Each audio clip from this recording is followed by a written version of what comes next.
श्री जगन्नाथ महाप्रभु के भक्त श्री सदन कसाई, सदन कसाई जो थे वो मांस बेचते थे, यही उनका काम था। एक बार ऐसे तराजू में तोलते थे मांस को, तो जब मांस का विक्रय कर रहे थे तो उनको पता नहीं चला, वो भार की जगह शालिग्राम जी को रखते थे। लेकिन कीर्तन उनको बड़ा प्रिय था, कीर्तन करते हुए मांस बेचते थे। बताओ, ऐसा उनका स्वरूप। एक बार एक महात्मा वहां से निकल रहे थे, तो महात्मा ने जैसे ही देखा, वो तो देखते ही पहचान गए, मुंह पे कपड़ा रख करके जा रहे थे, तो देखा कि ये तो शालिग्राम जी हैं। तुरंत, अरे तुम क्या कर रहे हो, बहुत बड़ा पाप है, ये तो साक्षात शालिग्राम जी हैं।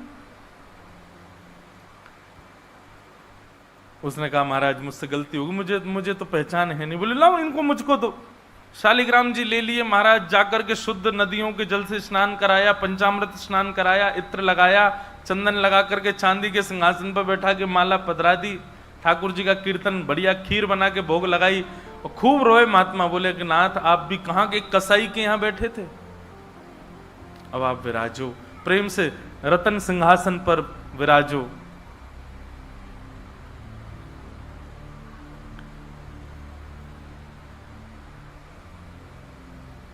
ठाकुर जी विराज गए। रात्रि को महात्मा के स्वप्न में आए, और स्वप्न में आकर के बोले सुनो, सुबह होते ही हमको ले जाओ और हमको वो सदन कसाई के पास छोड़ के आओ। महात्मा बोले वहां प्रभु मांस बेचता है, वो आपको तोलता है, तोलने के लिए भार बना करके रखता आप उसे। ठाकुर जी कह रहे हैं हम जितना कह रहे हैं उतना करो बस। बोले नाथ ये तो वेद विरुद्ध हो जाएगा, ये तो शास्त्र विरुद्ध हो जाएगा, मैं आपको कैसे वहां छोड़ के आ सकता हूं? आपको वहां क्या सुख मिल रहा है? वो शुद्ध नहीं, पवित्र नहीं, उसका स्थान अच्छा नहीं, मांस विक्रय करने वाला व्यक्ति, महापापी व्यक्ति, वहां क्यों जाना है आपको? ठाकुर जी बोले कहीं पर हमको स्नान करने में सुख मिलता है, कहीं हमको सिंहासन पर बैठने में सुख मिलता है, कहीं भोजन करने में सुख मिलता है, कहीं माला पहनने में सुख मिलता है, सदन कसाई के हमको लुढ़कने में सुख मिलता है। उसके तराजू में जब वो तराजू से तोलता है तो हम इधर उधर लोटपोट होते हैं, हमको उसमें बहुत आनंद आता है, हमको छोड़ के आओ उसके पास ही। और वो मांस विक्रय करता है, चलो जो भी है, लेकिन जब उसके यहाँ तोला जाता है और वो तोलते समय हम लुढ़कते हैं तो वो कीर्तन गाता है, वो मुझे बहुत अच्छा लगता है, मुझे उसके पास छोड़ के आओ। न जाने कौन से गुण पर दयानिधि रीझ जाते। कभी कभी हमको ऐसा लगता है कि कुछ ना कुछ करते रहो बंधुओं, किसी से तो रीझ जाएंगे ठाकुर जी, कभी तो रीझेंगे, कभी तो उनको कोई ना कोई चीज तो भाएगी हमारी। इसलिए आशा मत छोड़ो, लगे रहो, कुछ ना कुछ करते रहो। पर एक बात, चतुराई से नहीं, जान करके नहीं, बिना जाने भोले बनकर, सहज बनकर के करते रहो, ना जाने किस भाव से रीझ जाए। सदन कसाई के पास महात्मा वापस आ गए और आकर के शालिग्राम जी देने, सदन कसाई बोलो नाथ यहां क्यों ले आए इनको दोबारा, यहां तो मांस बिकता हूं मैं, बहुत गंदा स्थान है ये। बोले धरो इनको अपने पास ही। ठाकुर जी रात में स्वप्न में आकर के कह के गए कि उनको तुम्हारे संग ही रहना है। मुझे कथा पढ़ते समय लग रहा था सदन कसाई की क्या स्थिति हुई होगी जब महात्मा ने कहा कि ठाकुर जी ने स्वप्न आके कहा कि उनको तुम्हारे पास ही रहना है। हाथ पांव कांपने लगे, नेत्रों से अश्रुधार गिरने लगे सदन कसाई के। मन में विचार करते हुए कहता है कि मैं इतना पापी, इतना गंदा इंसान, और ये ठाकुर जी मुझसे मिलने के लिए मेरे पास चले आए। मैं इनके लिए इतना भी नहीं कर सकता कि ये दूषित काम ना करूं। ज्यादा से ज्यादा क्या होगा, भोजन ही तो नहीं मिलेगा मुझे, धन ही तो नहीं कमाऊंगा, लेकिन इससे बड़ा और धन क्या चाहिए कि ठाकुर जी मेरे से मिलने के लिए व्याकुल हो रहे हैं। उसी समय सदन कसाई ने अपनी दुकान बेच दी, सब काम बंद कर दिए और बस अपने ठाकुर जी के लिए जीवन जीने लगा। आप मुझसे मिलने के लिए तड़प रहे थे नाथ, अब मैं तड़पूंगा आपसे मिलने के लिए, मैं आऊंगा आपसे मिलने के लिए। और निकल पड़े सदन कसाई जगन्नाथपुरी की ओर। पूछा लोगों से, कहाँ है पुरी? लोगों ने दिशा बता दी। बोले वहीं विराज रहे हैं जगत के नाथ, वहीं विराज रहे हैं साक्षात नंदन नंदन। एक बात बताएं बंधुओं, सतयुग, त्रेता, द्वापर, कलयुग, 4 युग हैं। सतयुग के पूज्य ठाकुर जी, अर्चनीय ठाकुर जी हैं श्री बद्रीनाथ भगवान। सतयुग के जितने भी लोग हैं उनकी मनोकामना पूर्ति हो, उनकी सिद्धि पूर्ति हो, उनकी अर्चना का केंद्र हो, उनकी साधना का केंद्र वो बद्रीनाथ ही है। सदन कसाई निकल पड़ा जगन्नाथपुरी की यात्रा पर। बस बार बार उसके मन में एक ही भावना आती है, आप मेरे से मिलने के लिए तड़पे थे, आप मेरे पास रहने के लिए तड़पे थे, मैं आऊंगा आपसे मिलने के लिए। और निकल पड़ा। कीर्तन की टोलियां जा रही हैं, वैष्णव जन नाचते गाते हुए जा रहे हैं। जैसे जैसे वैष्णवों की टोलियां और कीर्तन की टोलियां निकलती हुई देखे सदन कसाई, उसका मन हो कि मैं भी चला जाऊं। तो जो लोग पहचानते थे वो लोग कह देते थे, अरे कसाई है ये। तो सब लोग उसको कहते, भाई तुम हमसे दूर चलो, हमारी टोली में चलोगे, हमारे संग बैठ के खाओगे पियोगे, हम सब अपवित्र हो जाएंगे। जिस मार्ग पर सब लोग चल रहे हैं सदन कसाई उस मार्ग से उतर करके चल रहे हैं। कहीं मैं इस मार्ग पर चलूंगा, मेरे चलने से मार्ग अपवित्र हो जाएगा। और स्मरण कर रहे हैं महाप्रभु श्री जगन्नाथ जी का। चलते चलते बंधुओं, मुझे ऐसा लगता है आजकल तो ऐसे चित्र हो गए हैं, हम लोग कहीं भी दर्शन कर लेते हैं महाप्रभु जी का। उस काल की बात है जब चित्र भी नहीं होते थे, तो कई लोग तो पहली बार ही जगन्नाथ जी को देखते थे। कैसा स्थिति होती होगी उन लोगों की, कैसा भाव रहता होगा उन लोगों का। सदन कसाई चलते जा रहे हैं, एक मार्ग से उतर करके चल रहे हैं, निष्ठुर मार्ग पर चल रहे हैं और बस स्मरण कर रहे हैं श्री जगन्नाथ महाप्रभु का। चलते चलते चलते एक नगर में पहुंचे, रात्रि का समय हो गया, शाम का समय हो गया। तो एक भवन बना था, घर बना था, उसी के बाहर ही सदन कसाई बैठ गए। सदन कसाई का रूप बहुत सुंदर था, नेत्र, उनके केश, उनके मुख की आकृति, उनकी भुजाएं बहुत सुंदर थे। भले ही कसाई थे पर सुंदर थे। तो जिस भवन के बाहर बैठे वहां भवन की अंदर एक गृहिणी वो निकल करके बाहर आई और उसने जैसे ही सदन कसाई को देखा उसका मन आ गया उन्हीं के ऊपर। शाम का समय, सदन कसाई को लोभ देने लगी और उसने इशारा करके कहा कि भीतर आ जाओ। तो सदन कसाई ने उसकी ओर देखा और उनके मन में तो बस जगन्नाथ जी बैठे हैं, कोई ऐसा भाव तो दूषित था नहीं। उन्होंने इशारा कर दिया, कुछ इशारा किया और उस इशारे को उस कन्या ने, उस महिला ने ऐसा समझा कि मानो ये कहना चाह रहे हैं कि तुम भीतर जाके पहले अपने पति का वध करो, तब मैं रहूंगा तुम्हारे साथ। और बंधुओं एक बात बताएं, विषय जब माथे पर बहुत तीव्रता से चढ़ता है ना, वासना जब बहुत तीव्र चढ़ जाती है, तो व्यक्ति ये भी विचार नहीं करता मैं क्या कर रहा हूं। वो कितनी भी कथाएं सुन रहा हो, कितनी भी कथाओं में जा रहा हो, पर विषय जब उसके हृदय में होता है तो वो बिल्कुल विवेक शून्य हो जाता है।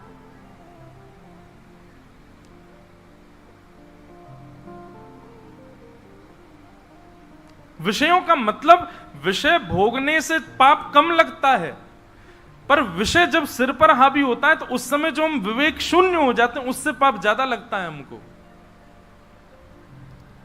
विषय हावी हो गया उस माता के, भीतर जाके उसने अपने पति का वध कर दिया, मार दिया। और बाहर आकर के सदन कसाई से कहा, अब तो चलो, मैंने अपने पति को मार दिया, चलो मैं और तुम ब्याह कर लेते हैं। सदन कसाई बोला, देवी ये तेने क्या किया? मैंने तो नहीं कहा था कि तुम मारो। बोले, हो तुम झूठ बोलते हो, तुम नहीं तो कहा था कि उसका वध कर दो तब रहूंगा। अब तुम्हारे पास एक ही रास्ता, या तो मेरे साथ रहो, नहीं तो मैं सबको बता दूंगी कि तुमने मेरे पति को मरवाया है। पर जिनके हृदय में श्री ठाकुर जी विराजमान हैं, उनको अन्य किसी के लोभ की इच्छा नहीं होती। उन्होंने कहा, ज्यादा से ज्यादा मार दोगी मुझको और क्या, बदनामी होगी, सब होगा, लेकिन मैं अपनी स्थिति से नहीं हट सकता। और उन्होंने अस्वीकार किया।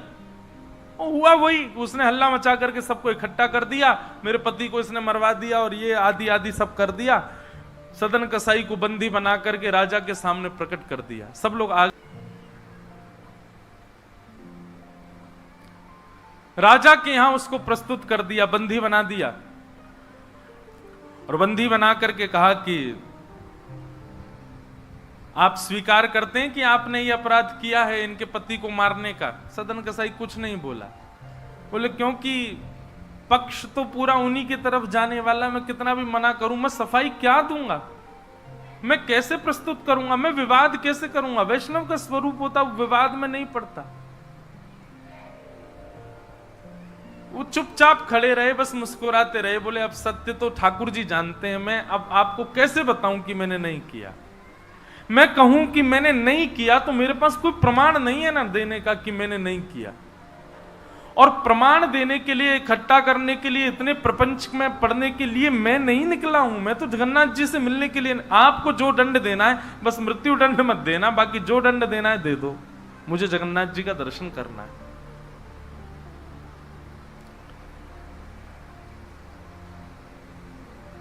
राजा ने सदन कसाई की बात तो मानी कि मृत्यु दंड तो नहीं दिया, पर कहा कि जिन हाथों से तुमने उस व्यक्ति का वध किया उन हाथों को हम काट देंगे।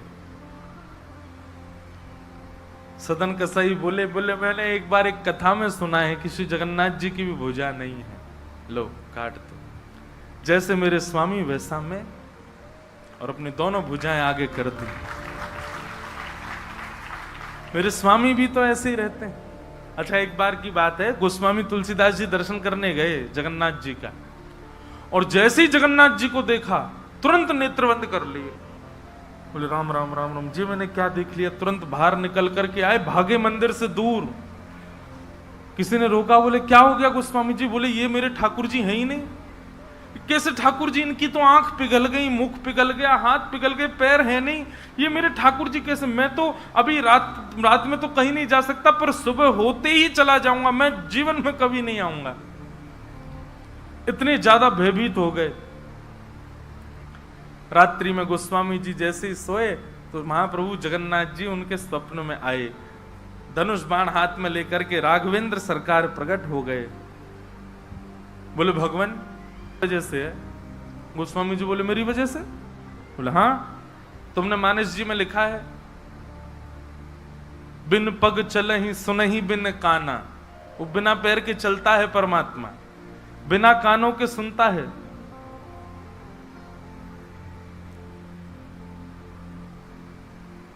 निज कृत कर्म करहु विधि नाना।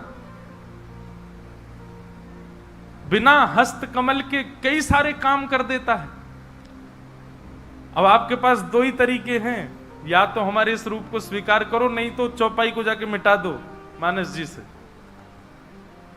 तब गोस्वामी जी को भेद पता चला। जय हो भगवान, क्षमा करो मुझे, मैं तो आपके रूप को जान ही नहीं पाया। तो अगले दिन दर्शन करने गए, तब वही रूप बिन पग चलहि, बिना पैर के चलते हैं।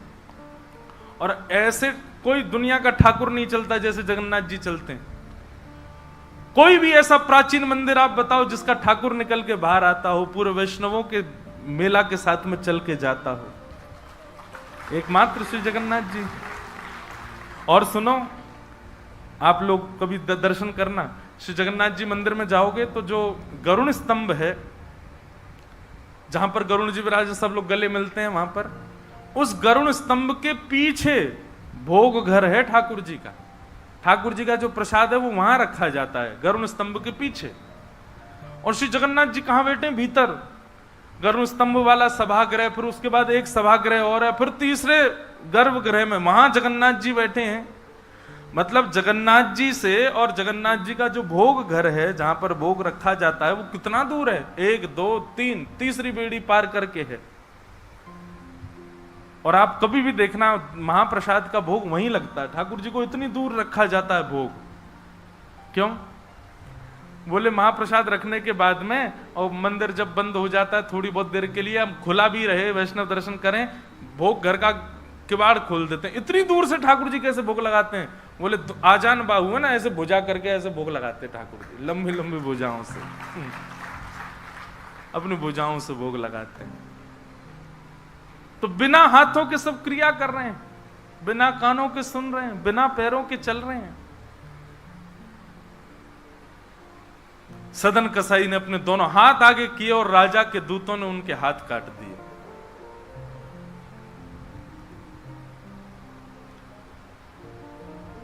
पीड़ा में नहीं है, प्रसन्नता में है। आंसू तो निकल रहे हैं नेत्रों से, पर प्रसन्नता के आंसू हैं कि नाथ आपने किसी रूप में तो मुझे स्वीकार किया। चलते जा रहे हैं, रक्त बह रहा है दोनों तरफ से। बस रास्ते में एक ही प्रार्थना कर रहे हैं, नाथ है तो ये शरीर ही, और यही माध्यम है मुझे आपके दर्शन का। इसमें जो ये पीड़ा हुई है, जो रक्त संचार हो रहा, रक्त जो निकल रहा है, बस इससे केवल ठाकुर जी इतना रक्त बचने देना भीतर कि मैं जगन्नाथपुरी पहुंच जाऊं, आपका दर्शन कर लूं, उससे पहले मेरे प्राण ना निकल जाएं। और चलते जा रहे हैं। ऐसी लगन हमको कभी नहीं लग सकती बंधुओं, इस जन्म में तो नहीं लग सकती। हम लोग केवल बड़ी बड़ी बातें कर सकते हैं, बड़ी बड़ी बातें सुन सकते हैं, ऐसे प्रेमी हम जगन्नाथ जी के कभी नहीं बन सकते।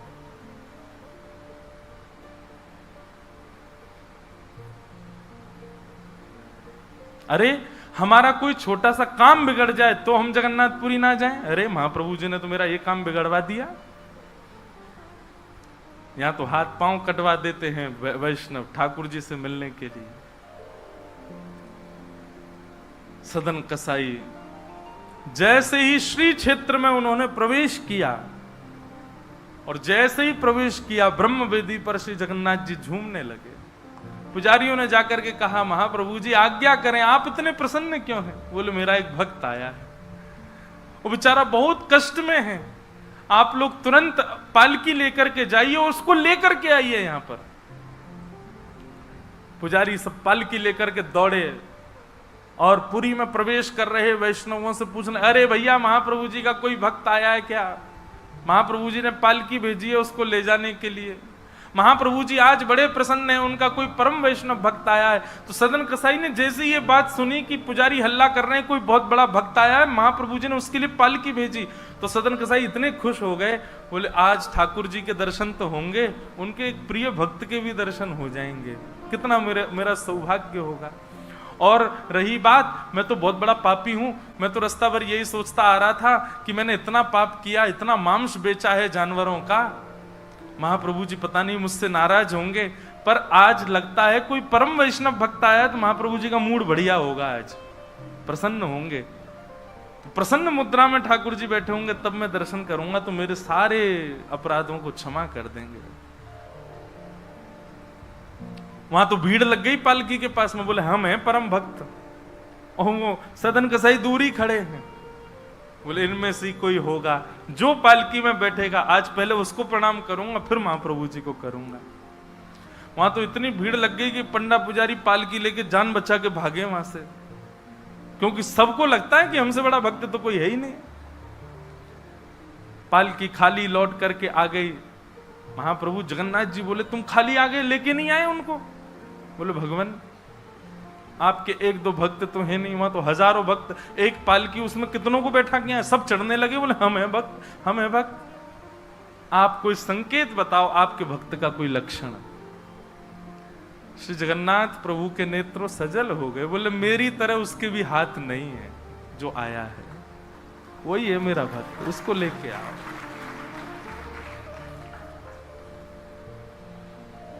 पुजारी पालकी लेकर के दोबारा गए, देखा तो जब श्री क्षेत्र आया ना, तो श्री क्षेत्र आते ही अब सदन कसाई चल करके नहीं जा रहे हैं, दंडवत करते हैं, लेट जाते हैं और फिर लेट करके उठते हैं, फिर आगे बढ़ के फिर लेटते हैं, फिर उठते हैं, दंडवती परिक्रमा की तरह भीतर जा रहे हैं। उसमें भी भुजा नहीं है उनके पास में, लेटते हैं तो उठते कैसे हैं ये देखने पर ही लोगों का हृदय द्रवित हो जाता है, और किसी से सहायता नहीं लेते। वो तो दूर चल रहे हैं ना, उस मार्ग पर ही नहीं चल रहे जहां सब चल रहे हैं। बोले कि मैं चलूंगा तो अपवित्र हो जाएगा मार्ग।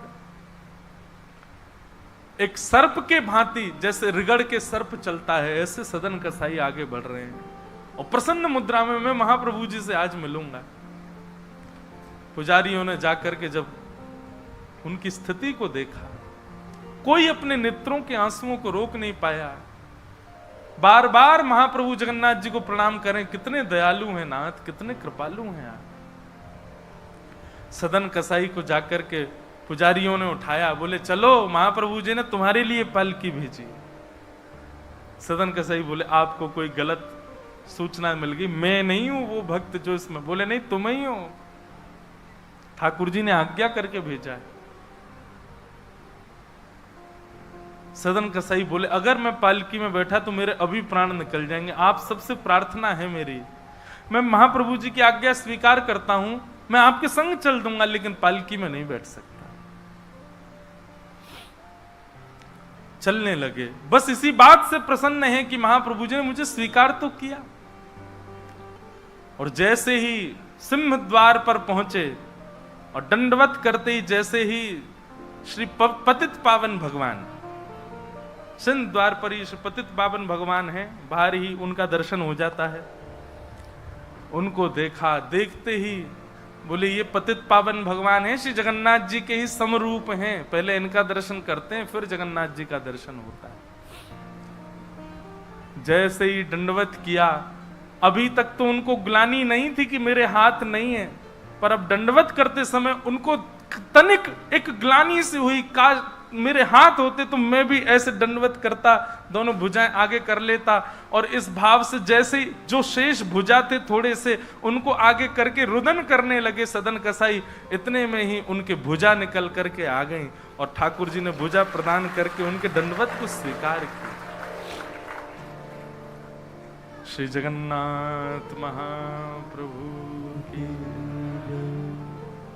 ऐसे महाबाहो, ऐसे हमारे महाप्रभु श्री जगन्नाथ, वो ये विचार नहीं करते हैं कि आप कौन हो क्या हो। कि आज मुझे एक